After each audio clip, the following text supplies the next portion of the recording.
안녕하세요. 기술 분야, 특히 인공지능에 대한 열기가 정말 식을 줄 모르네요. 2025년에도 나스닥이 다른 주요 지수들을 압도하고 있어요. 네, 안녕하세요. 그렇죠. 올해 들어서만 벌써 17% 상승했으니까요. 네, 다우존스 8%, S&P 500 13%, 이걸 훌쩍 뛰어넘었죠? 와, 기술주 중심의 랠리가 정말 뜨겁습니다. 맞아요. 시장은 뭐랄까, AI가 가져올 미래 가치에 대한 기대로 아주 가득 차 있는 것 같아요. 음, 단순히 단기적인 유행이 아니라 앞으로 수십 년간 경제 구조 자체를 바꿀 수 있다. 뭐 이런 믿음이 반영된 거겠죠. 네, 그렇게 보는 시각이 많습니다. 바로 이런 격변의 시기에 2026년까지 특히 폭발적인 성장세를 보일 것으로 전망되는 두 기업이 눈에 띄더라고요. 아, 네. 어떤 기업들인가요? 양자 컴퓨팅하고 AI 인프라. 어떻게 보면 미래 기술의 양대축이라고 할 수 있는 분야의 주자들인데요. 흥미로운데요? 이 두 기업이 왜 이렇게 주목받는지 그 속내를 한번 깊숙이 들여다보는 시간을 가져보겠습니다. 먼저 아이언큐부터 시작해 볼까요? 좋습니다. 아이언큐. 양자 컴퓨팅 분야에서는 이미 이름이 꽤 알려진 곳이죠. 네, 이 분야에 무려 30년 동안이나 공을 들여왔다고 하더라고요. 30년. 네, 정말 그 끈기가 대단합니다. 30년이라. 양자 컴퓨팅이라는 개념 자체가 아직 대중에게는 좀 모호한데 정말 선구자적인 행보네요. 그렇죠. 아직은 좀 낯선 기술이죠. 그런데 이 회사의 성장 전망치가 정말 놀랍습니다. 월스트리트 분석가들이 올해 매출 112% 성장, 그리고 2026년에는 87% 추가 성장을 예측하고 있어요. 네, 거의 매년 2배 가까이 성장한다는 건데요. 이게 가능한 수치인가요? 정말 엄청난데요? 그 예측치 자체가 이 분야에 대한 시장의 어마어마한 기대감을 보여지는 지표라고 할 수 있죠. 아이언큐는 마이크로소프트 애저 같은 주요 클라우드 플랫폼 있잖아요. 네네. 그걸 통해서 양자 컴퓨팅 파워를 서비스 형태로 제공하는 전략을 쓰고 있습니다. 그러니까 복잡하고 비싼 양자 컴퓨터를 직접 살 필요 없이 클라우드로 빌려 쓸 수 있게 한다는 거군요. 맞습니다. 필요한 기업이나 연구기관이 쉽게 접근해서 활용할 수 있게 하는 거죠. 접근성을 높여서 시장을 빠르게 키우려는 전략입니다. 상당히 영리한 전략인데요. 게다가 경쟁사들보다 기술 로드맵이 5년이나 앞서 있다고 주장하고 또 특허 포트폴리오도 엄청 늘렸다고 하던데요. 5년간 35개에서 1060개로요? 네, 그 점도 많이 강조하죠. 이 부분은 어떻게 봐야 할까요? 뭐 단순히 특허 개수만 많다고 기술 우위를 바로 단정할 수는 없을 텐데요. 정확한 지적이십니다. 특허 숫자가 전부는 아니죠. 근데 아이언큐의 특허 내용을 좀 더 들여다보면요. 특히 그 이온 트랩 방식의 안정성과 확장성에 집중되어 있다는 점이 좀 흥미롭습니다. 이온 트랩 방식이요? 네, 경쟁사인 리게티 컴퓨팅이나 일부 대기업들이 주로 쓰는 초전도 큐비트 방식은 오류율 제어가 상당히 까다롭거든요. 근데 아이언큐는 이 이온 트랩 방식을 통해서 이런 문제를 좀 피하면서 더 안정적인 양자 컴퓨팅 시스템을 구축하려는 그런 잠재적 강점을 가지고 있다고 볼 수 있어요. 30년 연구 경험이 이런 기술적 차별화로 이어진 게 아닌가 싶기도 하고요. 단순히 오래 연구만 한 게 아니라 그 이온 트랩이라는 특정 기술 방식에서 경쟁 우위를 점하려는 전략이군요. 그렇죠. 근데 IBM이나 마이크로소프트 같은 정말 거대 기업들도 이 분야에 뛰어들었는데 아이온큐가 이들과 경쟁해서 살아남을 수 있을까요? 뭐 비용이나 전력 요구 사항을 낮추는 게 목표라고는 하지만요. 물론 IBM, 마이크로소프트, 구글 같은 빅테크 기업들은 자본력이나 연구 인력이 막강하죠. 하지만 양자 컴퓨팅은 아직 절대 강자가 정해지지 않은 초기 시장입니다. 네. 아이온큐는 상대적으로 낮은 비용과 전력 소모, 이걸 강점으로 내세우면서 틈새 시장을 공략하고 또 필요하다면 전력적 인수합병 같은 걸 통해서 기술 격차를 유지하거나 벌리려는 시도를 하고 있어요.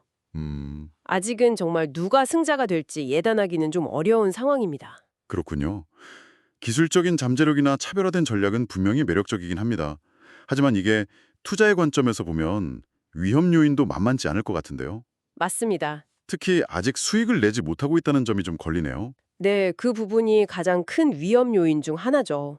아이온큐는 여전히 상당한 규모의 영업 손실을 기록하고 있거든요. 아, 물론 혁신 기술 분야의 초기 기업에게는 흔한 일이긴 합니다만 이게 주가의 높은 변동성으로 이어질 수밖에 없어요. 그렇죠. 분기별 실적 발표 때마다 시장 기대치에 못 미치면 주가가 크게 출렁할 수 있겠네요. 네, 그럴 가능성이 높습니다. 수익성 외에 또 주의 깊게 봐야 할 부분이 있을까요? 예를 들면 현재 주가 수준 같은 거요? 바로 그 점입니다. 지난 1년간 주가가 정말 가파르게 상승하면서 현재 시가총액이 18억 달러에 달해요. 18억 달러요? 네.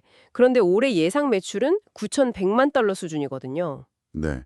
9,100만 달러요? 네. 이걸 계산해 보면 주가 매출 비율 PSR이라고 하죠. 이게 약 200배에 달합니다. 와, 200배요? 네. 일반적인 기술주 평균이랑 비교해도 이건 상당히 높은 수준이에요. 이야, 이건 뭐 미래 성장 잠재력에 대한 엄청난 기대치가 이미 주가에 반영되어 있다는 의미이기도 하지만 동시에 그 기대가 충족되지 못했을 때의 하락 위험도 그만큼 크다는 뜻이죠. PSR 200배. 정말 아찔한 숫자네요.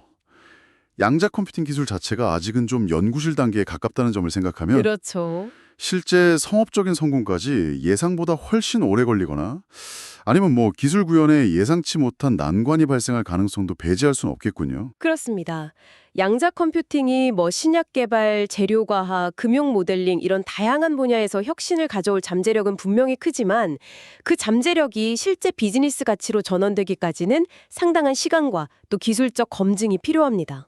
높은 가치 평가는 이런 불확실성을 다 안고 가는 셈이죠. INQ는 정말 하이 리스크, 하이 리턴의 전형적인 사례처럼 들리네요. 기초기술 혁신에 베팅하는 만큼 성공했을 때 파급력은 크겠지만 그 과정의 불확실성도 감수해야 하는 거군요. 네, 정확히 보셨습니다. 자, 그럼 이제 시선을 조금 돌려서요. 현재 가장 뜨거운 AI 분야의 인프라를 공략하는 기업으로 넘어가 보죠. 아이렌 리미티드, 아이리스 에너지라고도 불리는 곳인데요. 아, 아이렌, 네. 원래 비트코인 채굴로 유명했던 회사인데 데이터 센터 사업으로 빠르게 전환하고 있다고요? 네, 비트코인 채굴에서 AI 데이터 센터로의 전환, 상당히 흥미로운 행보입니다. 이게 단순히 유행을 좇는 게 아니라요. 네. 기존에 확보했던 대규모 전력 인프라나 뭐 부지 운영 노하우 이런 것들을 AI 시대의 핵심 자원인 데이터 센터 구축에 활용하려는 그런 전략적 판단으로 보입니다. 그런데 이 회사의 성장 전망은 아이온큐보다 더 가파른 것 같아요.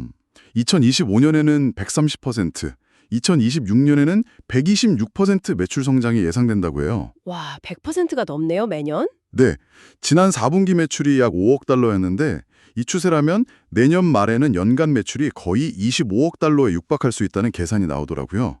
이건 정말 폭발적인데요? 연평균 100%가 넘는 성장률 예측이라니 정말 놀라운 수치죠. 이 배경에는 현재 AI 시장의 구조적인 문제가 좀 있습니다. 구조적인 문제요? 네.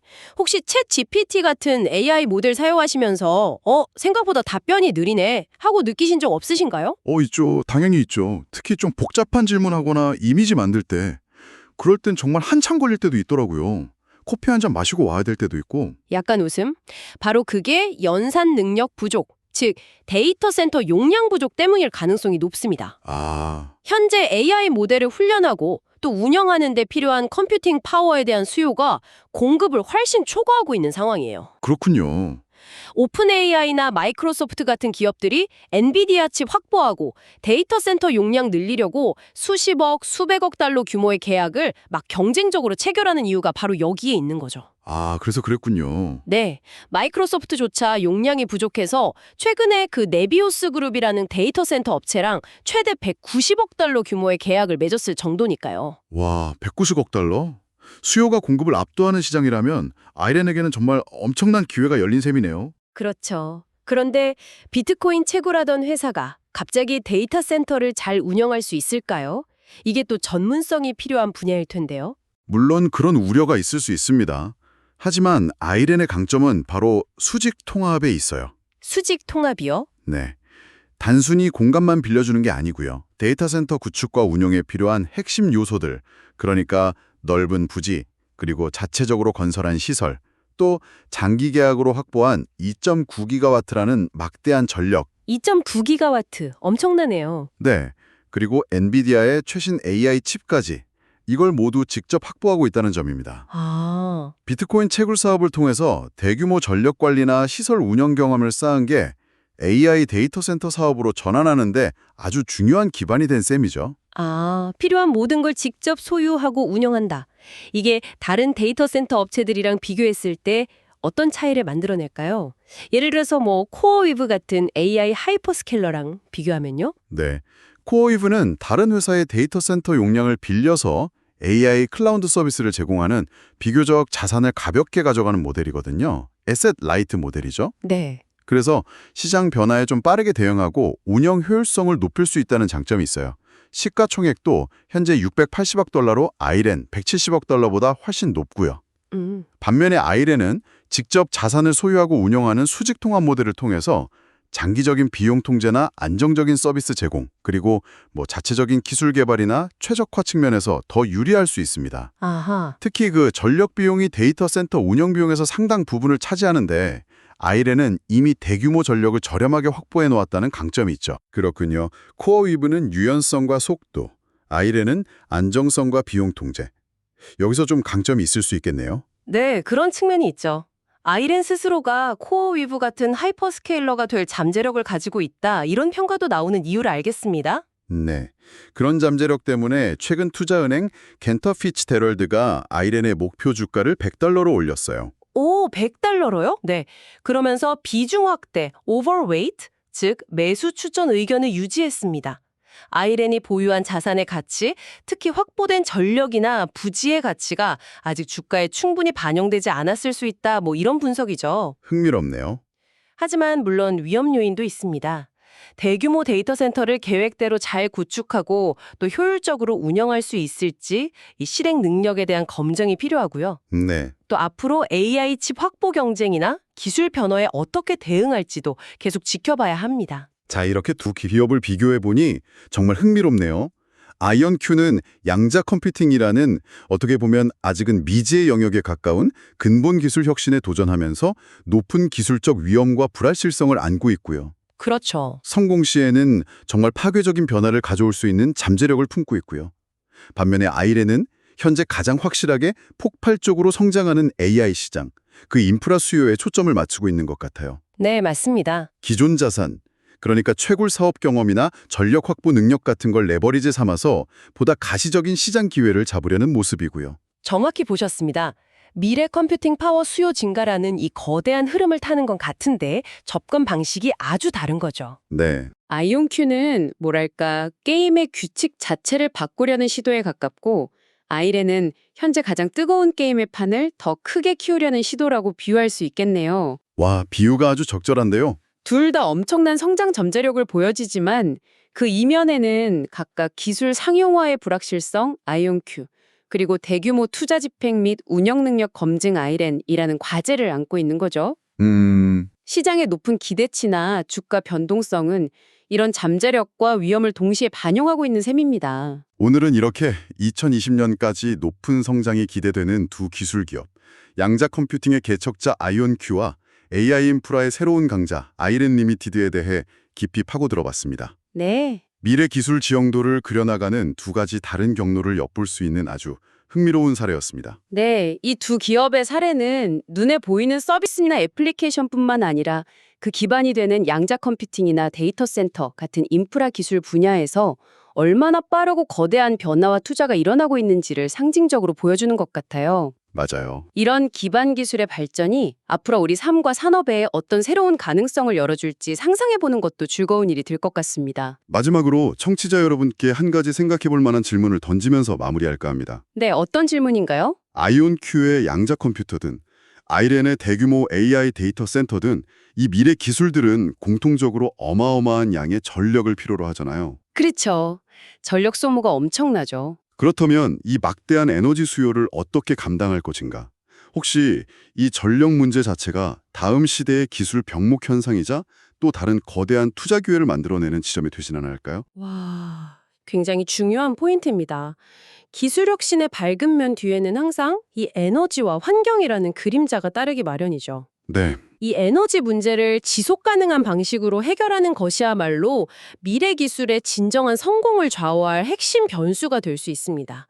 정말 이 부분에 대한 깊은 고민이 필요한 시점이라고 생각합니다. 오늘 저희가 파헤쳐본 이야기는 여기까지입니다. 다음 시간에 더 흥미로운 주제로 다시 찾아뵙겠습니다. 네, 감사합니다.